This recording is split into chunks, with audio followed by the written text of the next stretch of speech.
Soalnya dioda ini adalah komponen dasar yang menunjang untuk komponen-komponen elektronika selanjutnya, seperti transistor, IC, dan lain sebagainya.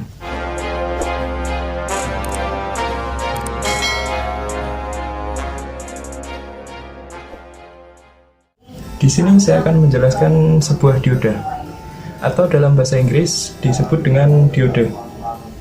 Dioda adalah komponen aktif dua kutub yang pada umumnya bersifat semikonduktor, yang memperbolehkan arus hanya mengalir pada satu arah saja dan menghambat arus dari arah sebaliknya. Dilihat dari pengertian tersebut, dioda memiliki sifat hanya mengantarkan arus listrik ke satu arah atau forward bias dan menghambat arus listrik dari arah sebaliknya. Dioda sendiri terbuat dari bahan semikonduktor. Apa itu bahan semikonduktor?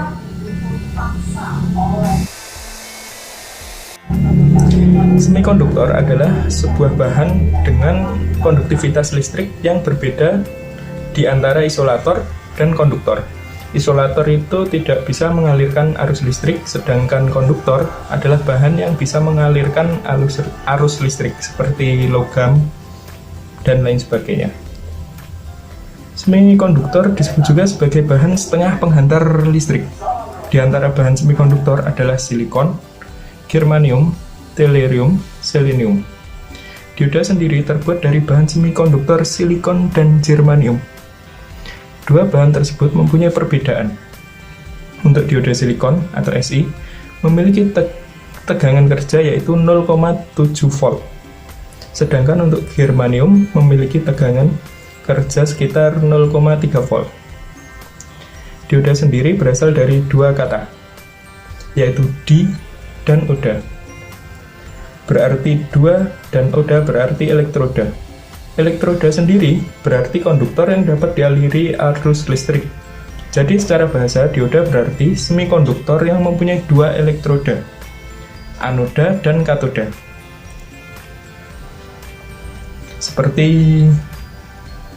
Seperti simbol seperti ini.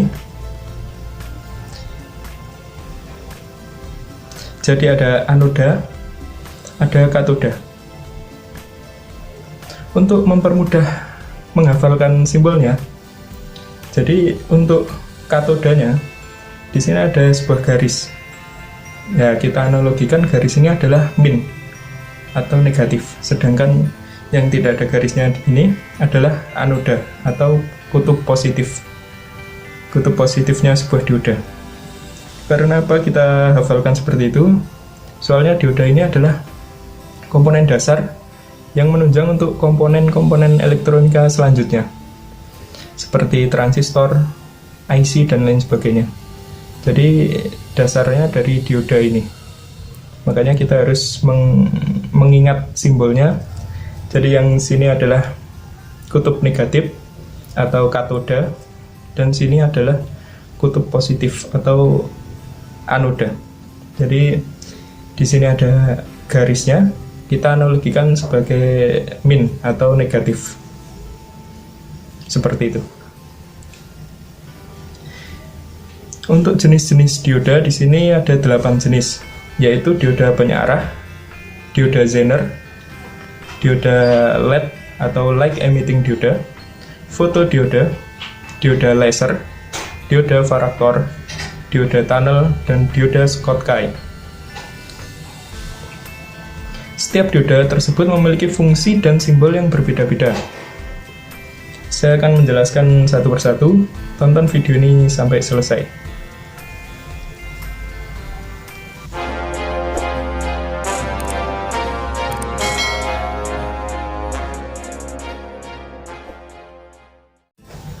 Untuk yang pertama adalah dioda penyearah. Seperti namanya, dioda ini mempunyai fungsi untuk menyearahkan tegangan. Dioda ini pasti banyak di sekitar kita. Ada di televisi, di lampu hemat energi, maupun di charger HP. Kita pasti ada dioda ini. Karena dia berfungsi untuk mengubah arus AC menjadi arus DC. Atau arus bolak-balik dari PLN menjadi arus searah atau DC, direct current.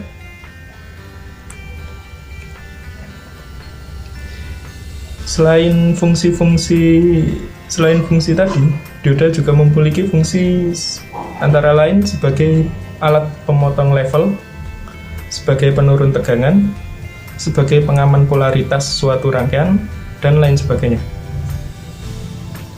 Jenis yang kedua yaitu dioda emisi cahaya, light emitting dioda, atau sering kita sebut sebagai LED. Mungkin kebanyakan orang tidak mengetahui bahwa LED merupakan termasuk ke dalam jenis keluarga dioda. Karena kebanyakan orang mengetahui LED mungkin hanya sebagai lampu penerangan maupun sebuah lampu indikator. Padahal dioda ini memiliki fungsi lain selain fungsi tersebut. Jadi selain fungsi penerangan, salah satu fungsinya itu ada fungsi lagi lainnya, yaitu sebagai transmisi sinyal cahaya yang dimodulasikan dalam jarak tertentu, dan fungsi-fungsi lainnya. Yang ketiga adalah dioda Zener.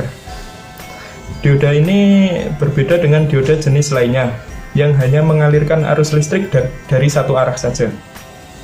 Akan tetapi dioda ini juga bisa mengalirkan arus listrik ke dua arah atau ke arah yang berlawanan, atau disebut dengan reverse bias. Dioda Zener ini akan mengalirkan arus ke lawan arah karena akibat tegangan yang melampaui batas atau breakdown voltage, atau tegangan tembus, atau sering juga disebut dengan tegangan Zener. Selanjutnya, fotodioda. Dioda ini berfungsi sebagai suatu sensor cahaya. Ia dapat mengubah cahaya menjadi arus listrik. Selain itu, fotodioda ini juga difungsikan sebagai pembaca pita berlubang, pengukur cahaya, dan lain sebagainya.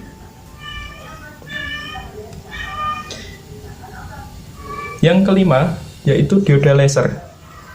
Dioda ini dapat menghasilkan radiasi koheren yang dapat dilihat oleh mata ataupun dalam bentuk spektrum inframerah atau IR ketika dialiri oleh arus listrik. Kata laser sendiri berasal dari singkatan Light Amplification of Simulate Emission of Radiation. Dioda ini banyak diaplikasikan di beberapa barang elektronik yang kita gunakan, seperti CD atau DVD player, konsol game, barcode scanner, dan lain sebagainya. Selanjutnya adalah dioda varaktor. Dioda ini mempunyai sifat kapasitas yang berubah-ubah sesuai dengan tegangan yang diberikan. Dioda ini juga sering disebut dengan kapasitas variabel atau varicate dioda. Variabel kapasitas dioda. Dioda ini banyak diaplikasikan pada ponsel, toner radio pemancar, dan lain sebagainya. Yang ketujuh, dioda tunnel atau juga dioda terowongan, yaitu salah satu jenis dioda yang mempunyai kecepatan yang sangat tinggi dalam beroperasi dan dapat berfungsi dengan baik pada gelombang mikro, sehingga dimungkinkan untuk penggunaan pada efek mekanika kuantum atau quantum mechanical effect. Tunnel junction ini juga digunakan sebagai salah satu komponen pada osilator, penguat, pencampur sinyal, terutama karena kecepatannya yang bereaksi terhadap perubahan tegangan. Dan yang terakhir, dioda Schottky. Dioda ini biasanya digunakan pada rangkaian switching berkecepatan tinggi, rangkaian frekuensi radio atau RF, dan lain sebagainya. Nama Schottky ini diambil dari nama penemu efek Schottky, yaitu Walter H. Schottky, yang berasal dari Jerman. Perbedaan mendasar antara dioda Schottky ini dengan dioda lainnya adalah penggunaan logam semikonduktor atau metal semiconductor junction. Untuk persimpangan dioda Schottky, namun pada dioda normal pada umumnya menggunakan persimpangan semikonduktor atau semikonduktor junction. Ya, demikian pembahasan tentang dioda. Semoga video ini dapat bermanfaat bagi yang menonton. Jangan lupa like, subscribe, dan komen yang bermanfaat agar menambah semangat saya untuk membuat video lain penjelasan mengenai elektronika. Terima kasih.